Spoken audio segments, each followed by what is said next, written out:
Punjab National Bank Home Loans, Car Loans. Zero processing fees, zero documentation charges. వెంటనే మీ branch ని సంప్రదించండి. మనతో పాటు బీజేపీ ఎమ్మెల్యే పైడి రాకేష్ రెడ్డి ఉన్నారు. రాష్ట్రంలో జరుగుతున్నటువంటి తాజా రాజకీయ పరిస్థితులకు సంబంధించి ఎమ్మెల్యేని అడిగి తెలుసుకుందాం. ఒకసారి ఆయనతో మాట్లాడించేటువంటి ప్రయత్నం కూడా చేద్దాం. ఎమ్మెల్యే గారు చూస్తున్నాం, ఒకవైపు ఏసీబీకి సంబంధించి కూడా కేటీఆర్ విచారణ జరుగుతుంది. కేటీఆర్ వెళ్తూ మాట్లాడారు, తను ఏ తప్పు చేయలేదు, రాష్ట్రానికి రాబడి తెచ్చాను కానీ నయా పైసా ఎక్కడ కూడా అవినీతి చేయలేదని చెప్పినటువంటి సిచ్యువేషన్ ఉంది. ఏం చెప్తారు? అసలు ఈ కల్వకుంట్ల కుటుంబము తప్పులు చేయడం ఎందుకు, తల దించుకోవడం ఎందుకు, ఫామ్ హౌస్లో పడుకున్న పెద్ద ఆయనకు పానం పోయేటట్లు రోజు సంఘటనలు జరగడం ఎందుకు? ఇప్పుడు ఏ తప్పు చేయకుండా మరి ఎవరి మీద, కేటీఆర్ మీద ఎందుకు వస్తున్నది ఏసీబీ కేసు? ఆయనతో పాటు 18 మంది మంత్రులు ఉన్నారు. 18 మంది మంత్రుల మీద ఎవరి మీద రావట్లేదు ఏసీబీ. కాబట్టి తప్పు చేశారు. మీ సోదరి తప్పు చేసింది కాబట్టి మీరు అంటే తప్పులలో మరి చేశారా, లేకపోతే ఏ రకంగా మీరు అనాలోచితంగా ఆలోచించారా, అధికారం శాశ్వతం అనుకున్నారా? మొత్తానికి మాత్రం ఒక బాధాకరమైన విషయం ఏంటంటే, మన పెద్ద ఆయన్ని అంటే కేసీఆర్ గారిని వీళ్ళు ఏదో రకంగా ఫామ్ హౌస్లోకి వెళ్ళి బయటికి రానియకుండా ఆరోగ్యం మొత్తం పాడైందని చెప్తున్నారు ఈ ఇద్దరి కొడుకు కూతురు వల్ల. మరి ఇక నెక్స్ట్ అల్లుడు కావచ్చు.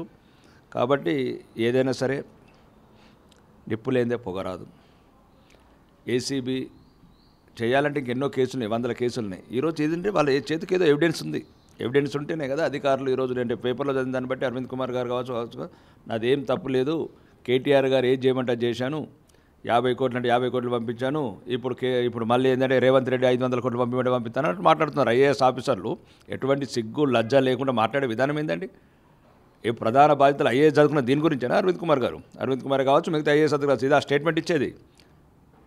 మేము మాదేం లేదు, కేటీఆర్ చెప్తే మేము పంపించాము. మరి ఇప్పుడు రేవంత్ రెడ్డి పంపిస్తాడు, పంపి ఎవరు సొమ్ము ఎట్లా పంపిస్తారో తర్వాత మీ సంగతి కూడా ఉన్నది. బీజేపీ వచ్చినాక వీళ్ళందరి సంగతి చూస్తాం మేము.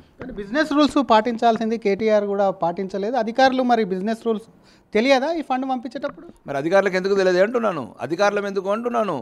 లేకపోతే ఆ ఓలా టెక్స్ నడిపించే వాళ్ళు ఉన్నారు, ఎంతోమంది ఉన్నారు, వీళ్ళకన్నా మంచి వెల్ ఎడ్యుకేటెడ్ ఉన్నారు, ఇంటలెక్చువల్స్ ఉన్నారు, ఉద్యోగాలు లేక నిరుద్యోగులు రోడ్ల మీద ఉన్నారు, వాళ్ళని పంపిస్తాము అరవింద్ కుమార్ గారి ప్లేస్లోకి. ఈ బిఎల్ రెడ్డి గారు ఉన్నారు, వాళ్ళ ప్లేస్లోకి పంపిస్తాం. ఇదంతా ముఖ్యంగా కేటీఆర్ గారు ఎంత పెద్ద తప్పు చేశాడో దానికన్నా ఎక్కువ తప్పు అధికారులు చేశారు. అందరినీ కఠినంగా శిక్షణిస్తేనే భవిష్యత్తులో భయపడతారు అధికారులు కూడా ఇట్లా తప్పుడు పనులు చేయడానికి. రాజకీయ నాయకులు చెప్పినా ఎందుకు చేయాలా? మీకు ఒక బిజినెస్ రూల్స్ ఉన్నాయి, కాన్స్టిట్యూషన్ ఉన్నది, ప్రజలు మిమ్మల్ని నమ్ముకున్నారు. వీడెంత రాజకీయ నాయకులు ఎంత 5 సంవత్సరాలు ఉంటాడు, పోతాడు బోడిగాళ్ళు. మీరు 35 సంవత్సరాలు ఉండాలా. ప్రజలు మిమ్మల్ని నమ్ముకొని మీకు ఒక మంచి ఉన్నతమైన ఉద్యోగాలు ఇచ్చారు. 35 సంవత్సరాల వరకు మీకు వసతి, ఏసీలు, మంచి లక్షల ఉద్యోగాలు, రేపు తెల్లారి మీ పిల్లలకు సౌకర్యవంతమైన జీవన విధానము, మీ కుటుంబాలకు ఇంత 35 సంవత్సరాలు పేద ప్రజల పనులతో మీరు ఎంజాయ్ చేసుకుంటా ఈరోజు కేటీఆర్ చెప్పిండంటావు, రేపు తెల్లారి రేవంత్ రెడ్డి చెప్పిండంటావు, బట్టి విక్రమార్క చెప్పిండంటావు, లేకపోతే ప్రజల సొమ్ము ఇష్టం ఉన్నట్టు పంపించినట్టు విదేశాలకు. కాబట్టి దీంట్లో ఇంకా కఠినంగా చర్యలు తీసుకోవాలి ఏసీబీ.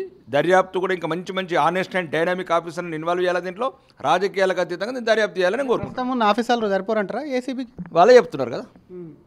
అంటే మేము ఏమంటున్నారు, ఆయన కేటీఆర్ గారు చెప్తే పంపించండి. ఇప్పుడు ఎటువంటి వస్తారు వీళ్ళు కూడా రేవంత్ రెడ్డి చెప్పినట్లే చేస్తున్నారు. కాబట్టి మా సెంట్రల్ సంస్థలకి ఇవ్వండి, దర్యాప్తు సంస్థలకు, సిబిఐకి ఇట్లా అన్నీ సెట్ చేస్తాము.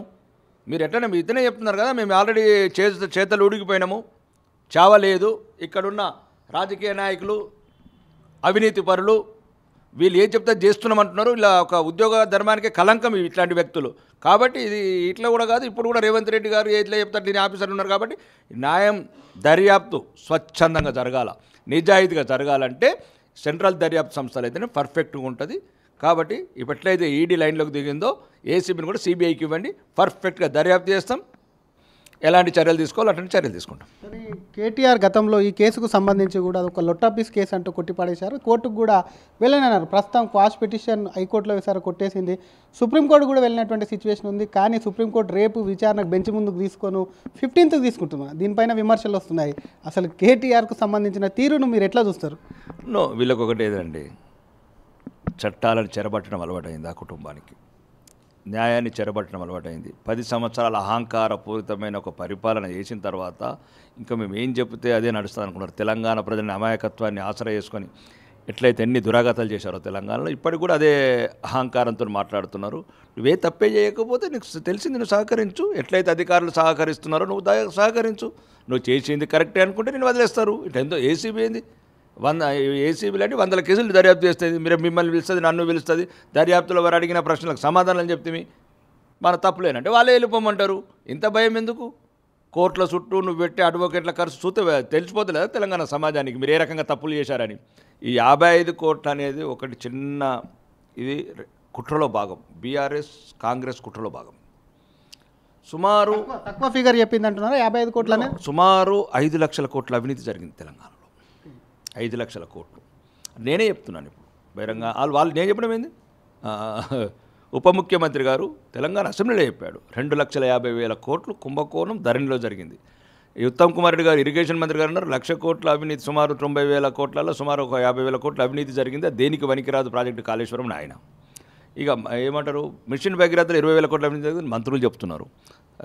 మిషన్ కాకతీయాలో సుమారు ఒక 15,000 కోట్ల అవినీతి జరిగింది. అంటే పూడికలు అంటే సుమారు లక్షల కోట్ల అవినీతి జరిగింది. అది విద్యుత్ టెండర్లలో కావచ్చు, విద్యుత్ ప్రాజెక్టులలో కావచ్చు, ఔటర్ రింగ్ రోడ్లో కావచ్చు. తెలంగాణ రాష్ట్ర వ్యాప్తంగా 33 జిల్లాలల్లో ఈ అవినీతి లెక్క కడితే సుమారు 10 లక్షల కోట్లు దాటుతుంది. వీళ్ళు ఏదో ఒప్పందాలు జరుగుతలేనట్లే ఒకరికొకరికి. కేసులు మాఫియాలు ఎట్లంటే టెలిఫోన్ ట్యాపింగ్. ఏమైంది టెలిఫోన్ ట్యాపింగ్? 13 నెలలు అయింది అధికారంలోకి వచ్చి. వీళ్ళే ఇంటున్నారు కాంగ్రెస్ మంత్రులు ఏమేమి మాట్లాడారు. రోజు ముసుగు పెట్టుకొని సినిమా తారలై ఆ తారలై మోడల్స్ వీళ్ళే ఇనుకుంటే ఎంజాయ్ చేస్తున్నారు తప్ప తెలంగాణ ప్రజల బయట పెట్టండి.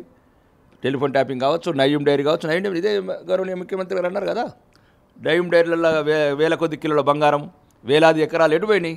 వీళ్ళు కాంగ్రెస్ సంబంధించిన మంత్రులు కావచ్చు, వాళ్ళకి సంబంధించిన బంధువులు కావచ్చు. ఇప్పుడు మళ్ళీ వాళ్ళ 100 ఎకరాలు నయ్యం డైరీలు ఏవైతే ఉన్నాయో అవన్నీ వీళ్ళ పేర్ల మీద చేసుకుంటున్నారు. ఇదొక పెద్ద స్కామ్ వల్ల కాంగ్రెస్. కాబట్టి ఎక్కడో పంపకంలో తేడా వచ్చింది కాంగ్రెస్కు బీఆర్ఎస్కు. చేసిన దోపిడీలో భాగం అడుగుతున్నారంటారా? ఆ భాగం అడిగితే ఎన్ని రోజులు ఏం కేసులు పెడుతున్నారు, భాగం నడుస్తున్నది. కానీ ఆ నోట్లు చిన్నవి పెట్టినరా, ఎప్పుడు రెగ్యులర్గా పెట్టే పెద్ద నోట్లు పెట్టే బదులు ఇప్పుడు చిన్న నోట్లు ఇట్లా పెట్టారేమో. మరి వాళ్ళు కూడా ఏం చేస్తారండి, ఆ 2,000 రూపాయల నోట్లు దొరకట్లేదు కాబట్టి పాపం మీకు చిన్న నోట్లు పెట్టి పంపారు. కాబట్టి పంపకంలో తేడొచ్చింది. కాబట్టి ఈ చిన్న 55 కోట్ల ఒకటి తీసుకొచ్చి ఈ తెలంగాణ ప్రజలను మోసం చేస్తున్నది కాంగ్రెస్ ప్రభుత్వం. సుమారు మీకు దమ్ముంటే, ధైర్యం ఉంటే, నిజాయితీ ఉంటే 5 లక్షల కోట్ల అవినీతిని బయట పెట్టండి. మీరు తెలంగాణ అసెంబ్లీ సాక్షిగా ముఖ్యమంత్రి గారు కావచ్చు, మీరే అన్నారు 10,000 కోట్లు థర్మల్ ప్రాజెక్టు యాదాద్రి అని. ఇవన్నీ ఎటుపోయినాయి, 10,000 కోట్లు ఎటుపోయినాయి ముఖ్యమంత్రి గారు? ఎక్కడ బెడిసి కొడుతున్నది మీ ఇద్దరికి? కాబట్టి వీళ్ళిద్దరు ఒకటే. ఈ దర్యాప్తు కూడా ఏదో తూతూ మంత్రం చేసి సెట్టింగ్లు కాగానే వీళ్ళు వదిలేస్తారు. ఒకవేళ నిజాయితీ, ఒకవేళ మీరు నిజాయితీగా దర్యాప్తు చేయాలనుకుంటే సిబిఐని అడగండి, అప్పుడు మీ నిజాయితీని మేము ఒప్పుకుంటాం. దర్యాప్తే కాకుండా ఆ దర్యాప్తు ఈరోజు జరిగేటువంటి దర్యాప్తుకు కేటీఆర్ తన అడ్వకేట్ ఉంటేనే వెళ్తానని మొన్న వెళ్ళి తిరిగి వచ్చేసారు. మళ్ళీ ఇప్పుడు అడ్వకేట్ సమక్షంలో అడ్వకేట్ మౌఖికంగా అంటే వారికి సంబంధించి ఆయన కనిపించేంత దూరంలో కూడా దర్యాప్తు చేయాలి. ఎందుకు అసలు? ఎందుకంటే ఇందాక చెప్పుకున్నట్టు కేసుకు భయపడినటువంటి కేటీఆర్ మరి అరెస్టు చేస్తారని భయం అవుతుందా? అరెస్టు చేసే అవకాశం ఉందా? అవకాశం 1000% ఉంది. ఓటుకు నోటు కేసు ప్రస్తుత ముఖ్యమంత్రి మర్చిపోలేదు. చెర్లపల్లిలో అతనే చెప్పాడు కదా, చెర్లపల్లిలో చిప్పకూడు నేను మర్చిపోలేదు అని. దానికి సమాధానమే ఈ కేసు. క్విడ్ ప్రో గ్రీన్కో కంపెనీకి సంబంధించి తప్పుకుంది గతంలో ఈ రేస్ నుంచి కూడా. దానికి సంబంధించి ఎందుకు అసలు గ్రీన్కో కంపెనీ తప్పించుకుంది? ఆ కంపెనీ పార్టీలకు బాండ్ల రూపంలో కూడా ఎన్నికల బాండ్స్ కూడా ఇచ్చింది, అలా బీఆర్ఎస్కే ఎక్కువ ఇచ్చిందని చెప్పి కూడా ఒకవైపు కాంగ్రెస్ నేతలు కానీ అధికారులు కూడా ఎందుకు వాళ్ళ నుంచి ఎంత తీసుకున్నారు, ఎంత క్విడ్ ప్రో జరిగిందన్న కోణంలో కూడా ప్రశ్నిస్తున్నటువంటి సిచ్యువేషన్. దాని మీద ఏమంటారు? ఫస్ట్ గ్రీన్కోనే కాదు, ఇంకా రెడ్ కోల్ ఉన్నాయి, ఎల్లో కోల్ ఉన్నాయి, బ్లూ కోల్ ఉన్నాయి. తెలంగాణ వచ్చిన 13 నెలల్లో సుమారు ఈరోజు 30 రాష్ట్రాలలో లేని అవినీతి ఈ రాష్ట్రంలో జరుగుతుంది. తెలంగాణ ప్రజల మళ్ళా రక్తం మళ్ళా ఇలా ఎందుకంటే కాంగ్రెస్ వాళ్ళకి పెట్టుబడి అయిపోయింది. ఇక్కడ వేలాది కోట్ల అవినీతి చేయటము, ఆ సూటు కేసులని ఢిల్లీ పెద్దలకు పంపించటము. చూడండి, మీరు వారానికి ఒకసారి వస్తారు వీళ్ళు ఢిల్లీకి వెళ్ళి. ఇంతకుముందు కనబడని అగ్గుపడని నాయకులంతా కాంగ్రెస్ పెద్దల ముసుగులా, ఢిల్లీ పెద్దల ముసుగులా రావటం, స్పెషల్ ఫ్లైట్లో బ్రీఫ్ కేసులు బేగంపేటకి తీసుకుపోవటం. ఇది తెలంగాణ ప్రజల దౌర్భాగ్యం. వీళ్ళ కర్మ అని అనుకుంటున్నారేమో. మేము వదలం మిమ్మల్ని. భారతీయ జనతా పార్టీ ఎట్టి పరిస్థితుల్లో కూడా మీరు ఏమేమైతే చేస్తున్నారో అవినీతి బిల్లల్లా కావచ్చు, అది వినడానికే సిగ్గుచేటు. అప్పుడు 5% అంటే ఇప్పుడు 14%కి వెళ్ళిపోయిందంటే ఎక్కడ కాంట్రాక్టర్లు బతారు? ఇక్కడ ప్రతి చోట బిల్డర్లను బెదిరిస్తే కన్స్ట్రక్షన్స్ ఆగిపోయినాయి, రియల్ ఎస్టేట్ని బెదిరిస్తే రియల్ ఎస్టేట్ ఆగిపోయినాయి, వ్యాపారులను బెదిరిస్తే GST ఆగిపోయింది. ఇంకా ఏం చేయాలనుకుంటారు రాష్ట్రాన్ని? 10 సంవత్సరాలేమో ఆ కుటుంబ పరిపాలన వల్ల రాష్ట్రాన్ని మొత్తం అప్పులమయం చేశారు, అధోగతి చేశారు. ఇప్పుడు వీళ్ళు వచ్చిన తర్వాత ఎక్కడుంది? రోజు ఒక డైవర్షన్ చేయటము, ఒకటేదో అల్లు అర్జున్ పట్టుకొని ఒక 15 రోజులు నడపడము, లేకపోతే హైడ్రాని పేదలు ఇల్లు కొట్టడం, ఇట్లాంటి సంఘటనల ద్వారా రాష్ట్ర వ్యాప్తంగా దీన్ని డైవర్షన్ పాలిటిక్స్ చేస్తున్నారు. ఈ అవినీతి పరిపాలన అంతమొందించాలంటే తెలంగాణ ప్రజలు జాగృతం కావాలని కోరుకుంటున్నాం. ఇప్పటికే మీరు కాళేశ్వరం అన్నారు, ఫోన్ ట్యాపింగ్ అన్నారు, వీటన్నిటిని డైవర్షన్ అని అంటున్నారు. మళ్ళీ ఇప్పుడు ఒకవేళ ఈ కార్ రేసుకు సంబంధించి కూడా రాష్ట్ర ప్రభుత్వం సరైన చర్యలు దాంట్లో న్యాయం జరగలేదనుకుంటే బీజేపీ ఏం చేయబోతుంది అసలు? ఇప్పుడు బీజేపీ ఒకటేనండి, ప్రజలను చైతన్యపరుస్తాం ప్రధాన ప్రతిపక్షంగా. ఎందుకంటే వీళ్ళు ఇప్పుడు కేసులతోనే ఇంకా 5 సంవత్సరాల వరకు ఈ కేసులతోనే కోర్టుల చుట్టే తిరగాల్సింది ఆ కుటుంబం, రాజకుటుంబం ఏదైతే ఉందో. కాబట్టి ఇంకా ప్రజల పక్షాన పోరాడాల్సింది మేము. ప్రజల సమస్యలను ఇప్పుడు ఇంతవరకు వాళ్ళు ఏదైతే 6 గ్యారెంటీలు చెప్పి మొత్తము పంగనామాలు పెట్టారో తెలంగాణ ప్రజలకు, ఆ గ్యారెంటీల మీద, ఆ తెలంగాణ ప్రజలకు కావాల్సిన వనరుల మీద, అభివృద్ధి మీద మేము ఫోకస్ పెట్టాల్సింది భారతీయ జనతా పార్టీ ప్రతిపక్ష పాత్రగా. ముఖ్యంగా ఏదైతే 33 జిల్లాలని 30 జిల్లాలను వదిలేసి 3 జిల్లాలకు తీసుకెళ్తున్న నిధులు కావచ్చు, తెలంగాణ ప్రజలంతా సమానంగా వెళ్ళాలని పోరాటం చేయాల్సి వస్తుంది. రైతుల పక్షాన, మహిళల పక్షాన, నిరుద్యోగుల పక్షాన, నిరాశ్రయుల పక్షాన పోరాడాల్సిన బాధ్యత మా మీద ఉంది.